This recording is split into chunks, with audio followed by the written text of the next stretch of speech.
KF-21 보라매를 비난하던 세력이 한순간에 꿀먹은 벙어리가 되었습니다. 그동안 KF-21의 가장 큰 단점으로 지적받던 문제를 한마디로 요약하자면 바로 시기였는데요. 미국과 유럽의 강대국들, 하다못해 중국과 일본까지 6세대기에 도전하고 있는 지금 이 시기에 4.5세대 전투기가 웬 말이냐는 주장이었습니다. 이는 KF-21이 아무리 5세대 스텔스기급 성능을 보유하고 있다고 정보를 공개해도 늘 따라붙는 주홍글씨였는데요. 이들의 주장만 보면 마치 KF-21이 실전 배치를 시작할 때쯤이면 6세대 전투기가 전세계 전술기 시장의 주류가 될 것처럼 보이고 오직 대한민국만 울며 겨자 먹기로 시대에 뒤떨어진 4.5세대 전투기를 운용할 것처럼 보입니다. 당연히 대꾸할 가치도 없는 악의적 비난이었는데요. 그리고 심지어 최근 4.5세대 전투기의 미래를 증명할 역대급 사건이 터졌습니다. 그래서 준비했습니다. 오늘은 4.5세대 전투기의 미래 가치부터 대한민국에 진짜 필요한 공중전력까지 모든 걸 알려드리겠습니다.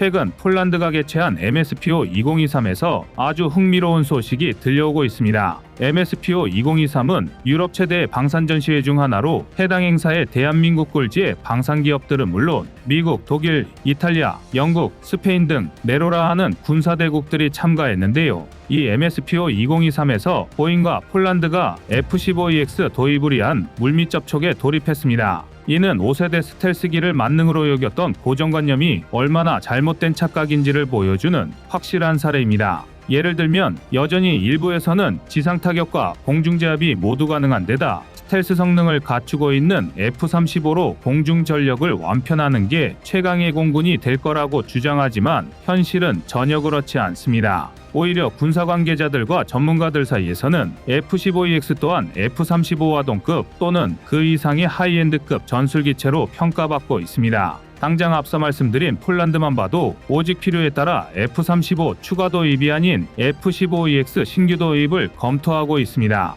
실제로 폴란드는 2024년까지 국방비를 GDP 2.5% 수준까지 올리고 2035년까지 약 141조 4천억 원을 투입해 군을 현대화하겠다고 밝혔습니다. 또한 추후 안보 상황에 따라 국방비를 최대 GDP의 5%까지 증액할 수도 있음을 시사했는데요. 준 전시체제로 휴전 상태를 유지하고 있는 대한민국이 2.4% 수준임을 감안하면 폴란드의 안보 위기감이 얼마나 심각한 수준인지 짐작할 수 있으실 겁니다. 이외에도 폴란드는 15만 명에 불과했던 정규군을 25만 명 선까지 확대할 방침인데요. 이는 유럽 내 나토 회원국 중에서도 손에 꼽힐 만큼 거대한 군대 규모입니다. 이런 폴란드가 단지 가격 때문에 F-15EX 도입을 검토할 이유는 없습니다. 지금 폴란드는 어떻게든 합리적이고 정당하게 예산을 소모해야 하는 상황인데요. 이런 상황에서 F-15EX는 최적의 선택입니다. 공중호세기로 탄생해 미사일 캐리어가 된 F-15 그리고 그런 F-15의 개량 정점에선 F-15EX는 F-15E의 F-15SA와 F-15QA에 적용된 기술이 반영되었는데요. 이 덕에 F-15CD급 이상의 개량형과 70% 이상의 부품이 호환됩니다. 비록 유럽에서는 운용자가 없을지라도 미국과 대한민국을 포함한 7개국에서 1000대 가까이 운용 중인 만큼 유지보수에 매우 용이합니다. 실제로 폴란드에 F-15EX 도입을 제안한 보잉은 별도의 군수지원 체계도 훈련 비행대대도 인프라도 심지어 무기체계 통합도 필요 없다라고 언급했습니다. 이는 폴란드처럼 장비 체계를 서구화하려는 동구권 나라들 또는 군의 현대화를 추구하고 있지만 인프라가 열악한 나라들의 대단히 큰 이점인데요. 이제 더 이상 무기 체계는 단순 성능만으로 방산 시장의 우위를 점할 수 없습니다. 물론 그렇다고 해서 F-15EX가 단순한 유지 보수의 이점과 막강한 인프라로만 승부를 보는 전투기는 아닙니다. 앞서 말씀드렸다시피 F-15 시리즈의 개량의 정점에 선 만큼 전자장비가 굉장히 발전된 F-15EX는 초당 8,700만 회의 연산이 가능한 신형 코어 프로세스부터 플라이 바이와이어 디지털 제어 시스템, 신형 전자전장비, 첨단 조종석 등이 적용되었습니다. 이 덕에 항속 속력 마하 1.2, 최대 속력 마하 2.5로 비행할 수 있는 전장 19.4m, 전폭 13m, 전고 5.6m의 거대한 전투기가 부지에 육박하는 입체 기동이 가능해졌는데요. 오죽하면 미국조차 F-15EX 추가 도입을 위해 연간 12대까지 생산할 수 있었던 생산 라인을 24대까지 확장할 예정입니다. 보잉에 따르면 여기에 수출 계약까지 성사된다면 최대 연간 36대까지 생산력을 확대할 수 있다고 밝혔는데요. 전문가들은 F-15EX의 약진이 4.5세대 전투기의 미래를 그리고 있다고 평가하고 있습니다. 더 정확히 말하면 앞으로도 수십 년 동안은 여전히 4.5세대 전투기가 공중전력의 핵심이자 주력으로 유지될 것이라는 분석입니다. 그도 그럴 게 사실 애초부터 스텔스기와 일반적인 전투기는 기술적인 차이 때문에 세대 구분이 나뉘어졌을 뿐이지 애초에 운용 목적부터 기술적 특징, 무장까지 모든 게 다른 전투기입니다. 대표적으로 F-15EX와 F-35를 비교해보면 이를 알 수 있는데요.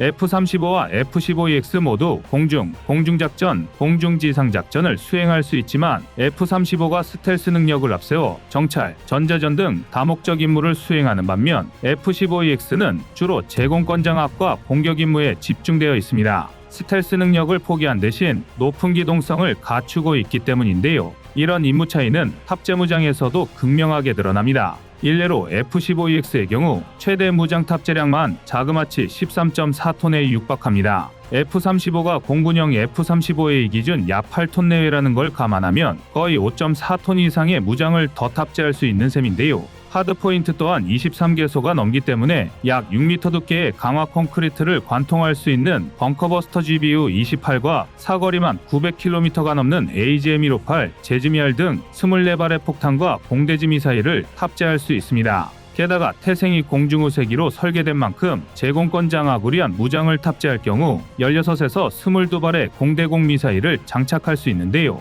이는 평균적인 전투기에 비해 2에서 2.5배 많은 숫자로 전신인 F-15E조차 10발가량의 공대공 미사일 탑재가 한계였습니다. F-15EX가 멀쩡한 이글2라는 콜사인 대신 괜히 미사일 캐리어라는 별명으로 불리는 게 아닌데요. F-35가 적의 급소를 노리는 보이지 않는 암살자라면 F-15EX는 강철의 갑옷과 대검으로 무장한 일당백의 전사에 가깝습니다. 스텔스기인 F-35와 F-15EX를 동시에 투입한다면 적의 제공권을 장악함과 동시에 전략 거점을 효율적으로 타격할 수 있을 텐데요. 대한민국도 바로 같은 이유에서 KF-21 보라매를 개발한 것입니다. 체급은 조금 다르지만 F-35를 서포트하는 형식으로 제공권 장악과 전력 거점 타격을 동시에 수행하려는 건데요. 대한민국이 KF-21 120대 양산을 추진 중임에도 F-35 20대 추가 도입을 확정지은 것도 이를 위해서입니다. 게다가 F-35 판매 승인은 130대까지 받아놓은 상태라 장기적으로 KF-21 도입과 함께 F-35 추가 보유의 가능성도 높습니다. 반면 시리즈 최고 성능을 구사하던 F-15K는 A사 업그레이드, 주의가옥보드 무장 스테이션 증설 등 추가적인 개량을 통해 F-15EX의 버금가는 전투력을 확보할 예정인데요.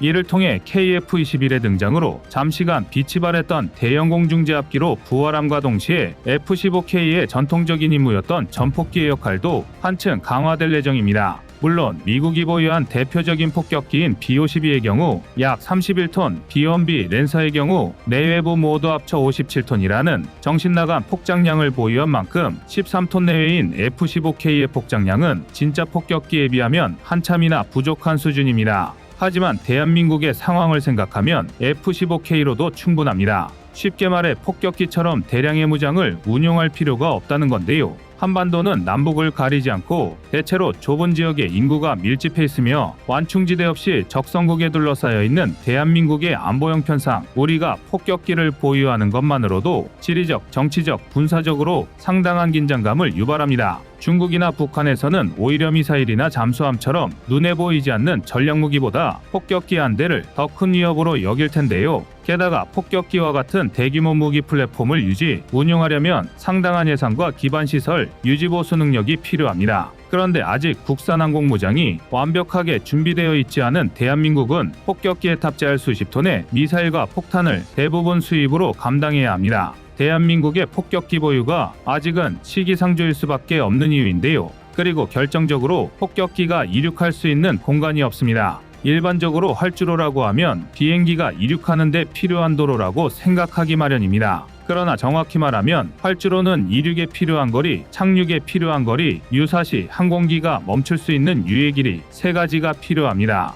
실제로 미국 B2 스피릿의 경우 착륙 과정에서 유압 시스템 이상으로 랜딩 기어가 파손되었고, 이로 인해 기체가 멈출 때까지 1.6km나 활주로를 질주했는데요. 여기에 이륙에 필요한 거리까지 계산한다면 최소한 3.6km 이상의 주활주로가 필요합니다. 인천국제공항의 활주로가 간신히 3.7km가 넘는다는 걸 생각하면 터무니없을 정도로 긴 활주로가 필요한데요. 반면 자세한 정보를 공개할 수는 없지만 국내 공군기지의 활주로는 대부분 3km에 못 미칩니다. 이런 상황에서 폭격기 한 대에서 두 대를 운용하기 위해 전용 공항을 따로 건설하는 건 도저히 수지타산이 맞지 않는 일인데요. 뿐만 아니라 앞서 말씀드린 폭격기의 전술성을 생각하면 만에 하나 전쟁이 발발한다면 폭격기가 이륙할 수 있는 공군기지가 가장 먼저 공격받을 확률이 높습니다. 가뜩이나 공군기지는 유사시 최우선 타격 목표인데요. 이 모든 걸 고려하면 대한민국은 폭격기를 보유하지 못하는 게 아니라 하지 않는 것에 가깝습니다.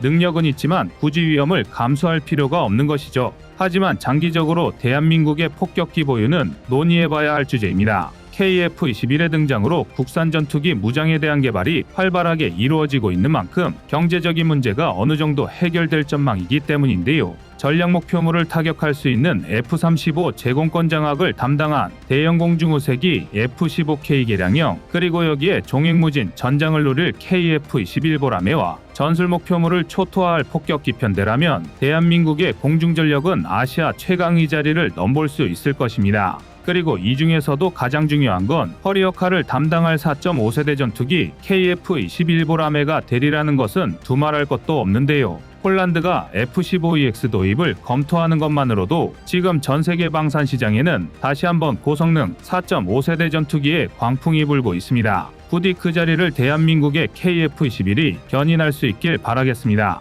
이상 꺼리튜브였습니다.